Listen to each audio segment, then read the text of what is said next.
नमस्कार, मेरा नाम निशु प्रजापति है और मैं गाजियाबाद से बिलोंग करती हूँ। डॉक्टर ने मुझे बताया था कि मेरे 2 गांठ हैं यूट्रस के साइड में, जो कि एक 11 mm की है और एक 8 mm की है। डॉक्टर ने कहा कि बिना ऑपरेशन के ठीक हो ही नहीं सकती, इनका ऑपरेशन ही करना पड़ेगा। तो मैं तो बहुत ज़्यादा टेंशन में आ गई थी, पर मेरा कांटेक्ट आरती अग्रवाल मैडम से हुआ तो उन्होंने कहा कि आप ये कन्यादान के सैनिटरी नैपकिन यूज़ करके देखिए, इनसे आपको बहुत इफेक्ट पड़ेगा और बहुत जल्दी मतलब ठीक होंगे, गांठ ठीक हो जाएगी। तो मैंने लगातार 3 महीने तक उनके मैडम के कहने से ये सैनिटरी नैपकिन यूज़ किए, पेंटी लाइनर 3 महीने तक रेगुलर यूज़ किए। उससे मुझे फ़ायदा मिला बहुत ज़्यादा कि जब लास्ट अल्ट्रासाउंड जब मैंने करवाया तो डॉक्टर ने कहा कि आपकी गांठ पूरी तरह से घुल चुकी है।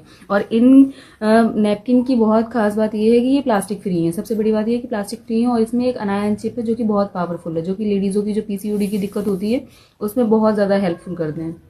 इसलिए मैं आप सभी से बोलूँगी, आप सभी एक बार इस पैड को ज़रूर यूज़ करके देखिए। जय कन्या।